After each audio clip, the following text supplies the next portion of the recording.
Y encargado de la política social de ese grupo está Esteban Moctezuma, quien también está encargado de la política social de nosotros aquí en Grupo Salinas. Así Qué gusto es, Viviana, verte. mucho gusto en verte y verte, Jorge, Oye, aquí en su programa. no, eso, el placer es que esté con nosotros. A ver, tú eres un hombre con trayectoria política importante, fuiste secretario de Gobernación con Ernesto Zedillo, fuiste luego secretario de Desarrollo Social. Muchos te dirán cómo saltas desde Ernesto Zedillo hasta Andrés Manuel López Obrador, si son dos perfiles políticos muy diferentes. Pues mira, aquí lo importante más que hablar de personas, como si uno estuviera siguiendo currículums, es el proyecto social. Yo entré al gobierno porque me interesaba tener una contribución en lo social en México y pensé que a través de mi trabajo en el gobierno lo lograría. Seguí en lo social, en Fundación Azteca, y sigo en lo social ahora que Andrés Manuel me invita a este grupo, que se me hizo muy interesante la invitación, porque en primer lugar me dijo, yo no tengo todas las respuestas, ni tengo todos los programas, entonces necesito de apoyo de personas que hayan estado en esto toda su vida, como tú, que me ayuden a armar un programa social realmente incluyente, plural, valioso. Hay muchas personas de varios partidos, sabemos apartidistas, y creo que es una mesa que va a presentar un proyecto interesante. La línea de, si tú me buscas, la línea conductora, digamos, de mi compromiso público ha sido siempre lo social y lo ambiental. Ahora, en este sentido hay cosas, yo lo escribí hace unos días, Andrés Manuel no es un desconocido para ti. No, de No, ninguna manera. De ninguna manera, es un hombre con el que tú tuviste relación, incluso tu experiencia dentro de la administración Zedillo, sobre todo en la época de la Secretaría de Gobernación, tuvo varios momentos en que con diferencias o no, hubo confluencia de puntos de vista con Andrés Manuel.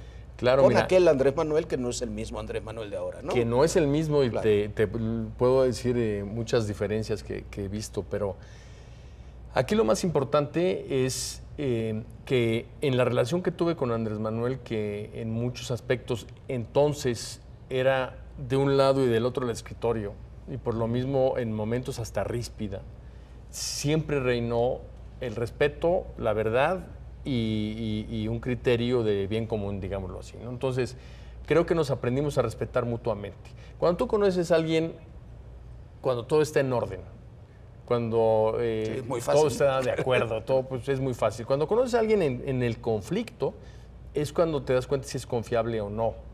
Y yo lo conocí en el conflicto y creo... Y él te conoció a ti en el conflicto. Claro. O sea que ese otro punto también es interesante. Para él me imagino que es importante. Y para él, siendo de una oposición en ese momento muy difícil y muy complicada, creo que vio en un servidor público federal confiabilidad, ¿no?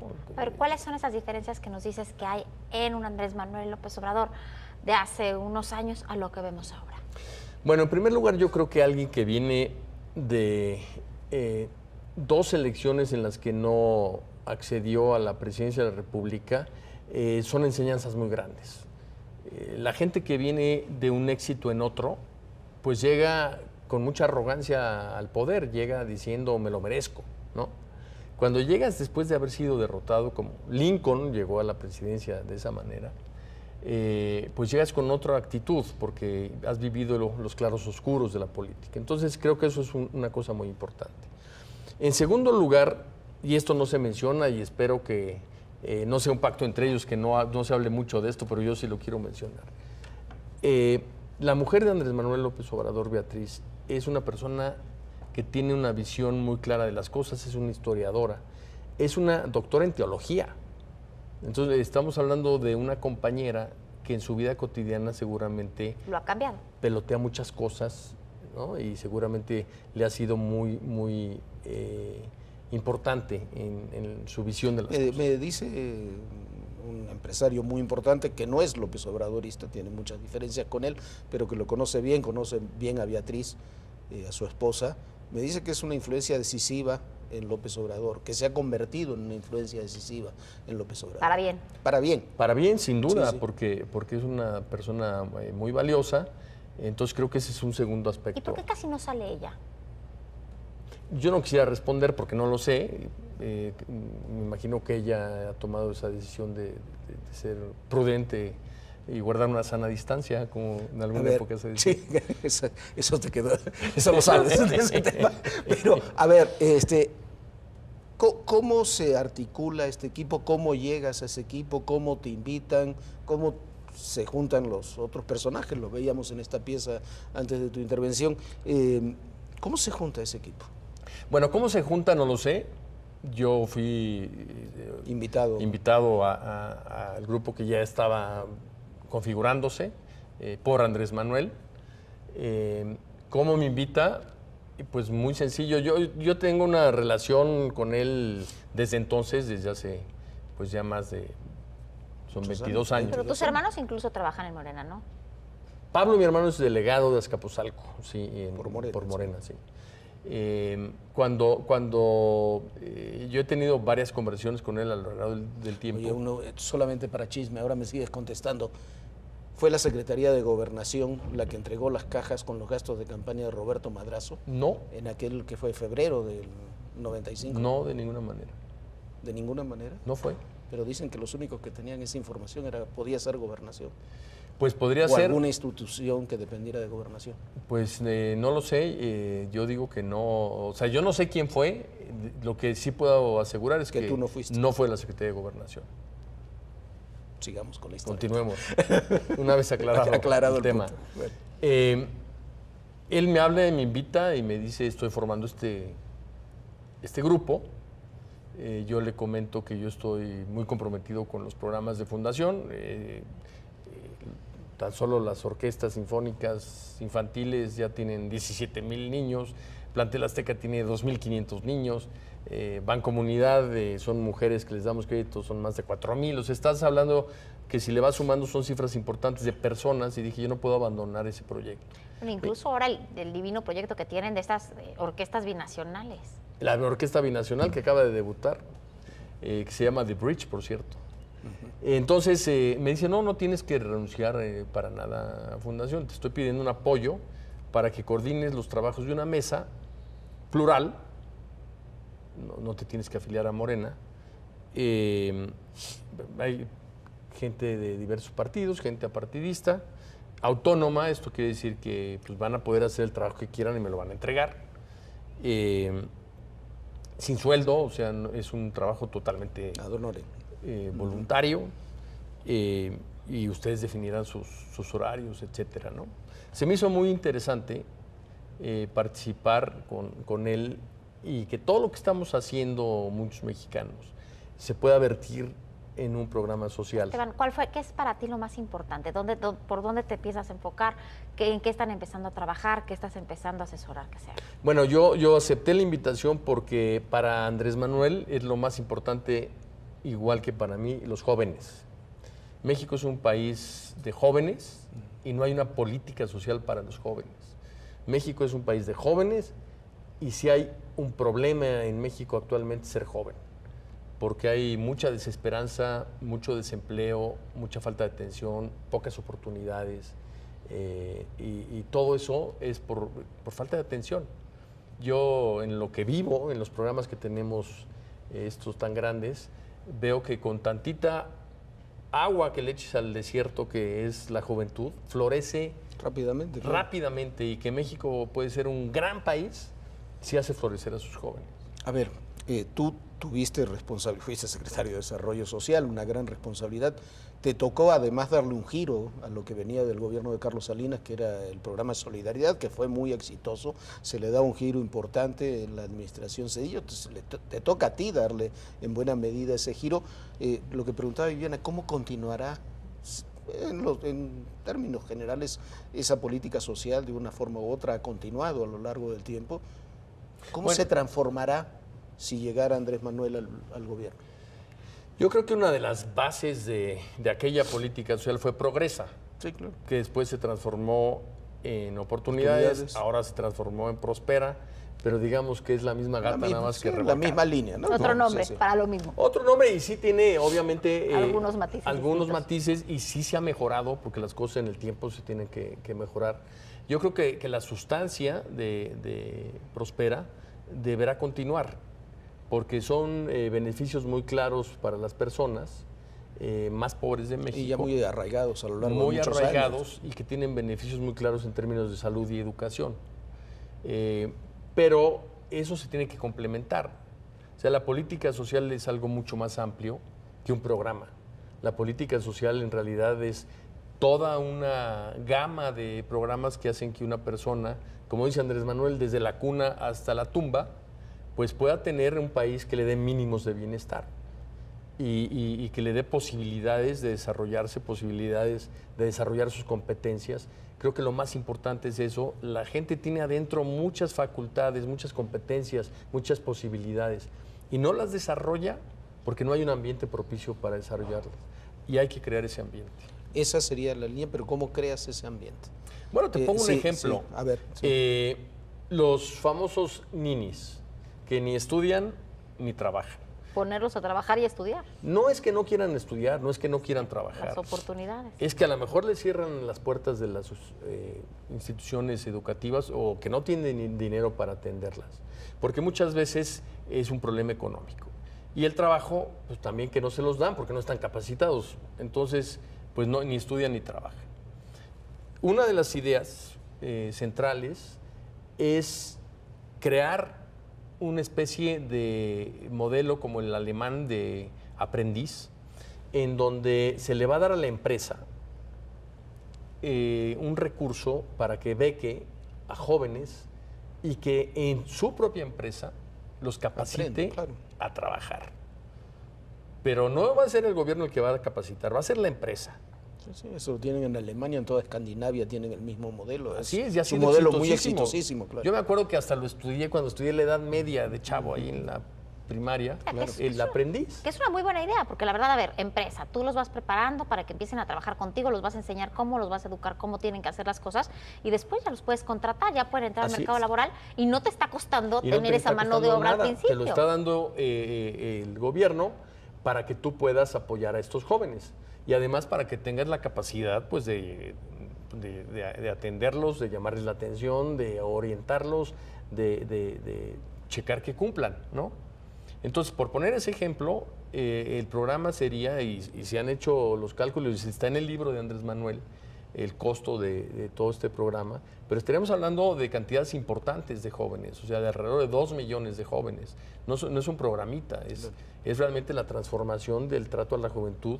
Y además, las empresas, al ver que estos jóvenes aprenden con ellos, pues los contratan después, se quedan con ellos, y entonces empieza a ser un círculo virtuoso en donde ser joven es tener oportunidades.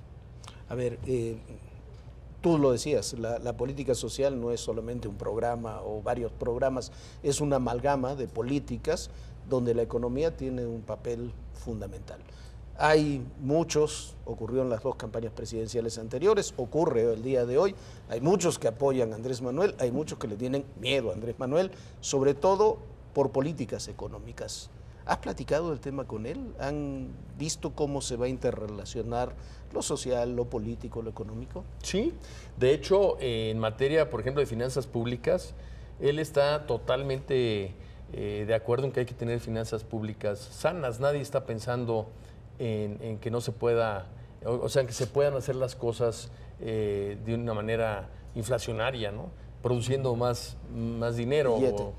Imprimiendo billete. Exactamente. Él está totalmente de acuerdo en unas finanzas públicas sanas, pero también está de acuerdo en que el sistema fiscal debe de ser un sistema que pueda apoyar el desarrollo y no nada más ser recaudatorio. También está de acuerdo en que la política económica debe de promover el empleo.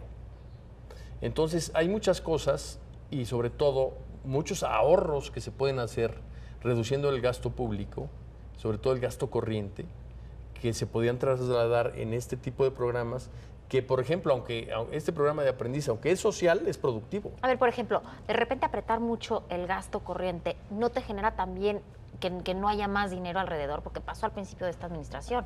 Trataron de cerrar y generó un conflicto bárbaro. Lo que pasa es que hay mucho gasto interno del gobierno. No se está hablando de reducir la inversión pública. Se está hablando de reducir el gasto que hace el propio gobierno. Te pongo un ejemplo. Si tú redujeras el parque vehicular del gobierno, todas las suburbans que ves que tiene todo mundo por el hecho de ser servidor público, ahí tendrías un ahorro y eso no afecta en lo más mínimo a la economía. Y ese ahorro lo empleas en gasto social productivo, pues entonces estás apoyando a quien más lo necesita. Yo quiero poner un ejemplo del programa de Bancomunidad. En Oaxaca tenemos alrededor de 4,000 mujeres que les damos crédito para que empiecen un pequeño negocio, un micronegocio. Parece mentira, pero con 2,000 pesos, una mujer en pobreza extrema empieza a cambiar su vida. Le cambia la vida, claro. Y tenemos mujeres que tienen ahorita ya 1, 2, 3 taxis y que empezaron con un crédito de 2,000 pesos, nada más. Entonces, si el dinero se ubica bien, la productividad social del dinero es mucho mayor de lo que uno piensa.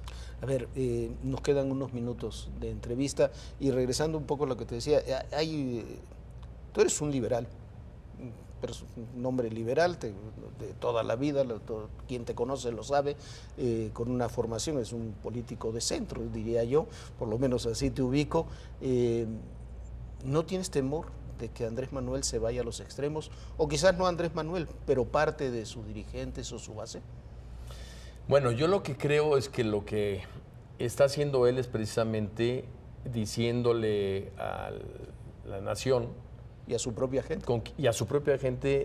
Que quiere gobernar con equilibrio, que quiere incorporar a su equipo a personas que le den visiones distintas a los programas. Yo creo que el gran problema de México es ese. Cuando alguien trabaja en el sector moderno de México, entonces piensa de una manera muy distinta a quien trabaja en el sector tradicional. Entonces no se entienden. Cuando hablan de políticas, ¿no? Hablan de dos países distintos. Dos países distintos. Incluso claro. Las palabras. Si tú dices justicia, en el sector moderno de México, justicia es pues, sistema de impartición de justicia, jueces, Suprema Corte, etcétera. Seguridad jurídica. Pero si dices justicia, por ejemplo, en el México indígena, pues justicia es justicia social. Mano, no es justicia social, es reivindíquenme, por favor, porque llevo toda la historia de México rezagado, ¿no? Entonces, yo sí creo que este esfuerzo que está haciendo Andrés Manuel de unir a diferentes Méxicos en uno solo, en una sola mesa, para que todo el mundo escuche, pero para se que todo el puede, mundo bueno, construya, se trató de hacer en las marchas del fin de semana, que se trató de unir y fue un desastre, todo el mundo puso sus propias políticas y más. Aquí es una unión de ideas para generar un programa equilibrado, ¿no? Y yo creo que eso es muy valioso, por eso me entusiasmé en entrarle. Y yo creo que nadie puede apostar a que alguna persona sea de tal o cual forma, ¿no? Pero tú puedes apostar a tu trabajo, al trabajo de Esteban Moctezuma. Y tú puedes apostar a tu trabajo, a tu contribución y a tu participación, que en el momento en que veas que eso no sucede así, te puedes desvincular. Pero en el momento en que veas que sí es así, te comprometes más. A ver, una última pregunta. Se dijo que dejabas Fundación Azteca. No deja Fundación. No dejo Fundación Azteca. Y además el trabajo es ad honorem, de algo tienes que vivir. Así es. Pero además, realmente Fundación Azteca para mí es un lugar que me ha dado enormes satisfacciones. Me siento muy, muy comprometido con todos sus beneficiarios y creo que es muy importante permanecer ahí. Fue una de las condiciones que afortunadamente no tenía problema porque, como tú dices, la invitación fue para trabajar en los tiempos libres y si no hay, hacérselos. Esteban, muchísimas gracias. Mucho éxito en todo lo que viene. Te lo aprecio y cuando quieras platicamos del avance del trabajo. Por supuesto, vamos a estar platicando en forma muy seguida aquí porque hay mucho que analizar. Esta campaña electoral yo creo que no solamente debe ser de los políticos, de los candidatos, la sociedad debe participar y debemos platicar de los proyectos. Así es, Jorge. Me parece que es fundamental. Más que las personas. ¿No? Van de la mano, pero a veces hablamos de candidatos y no sabemos qué proyecto está detrás de un candidato o candidata.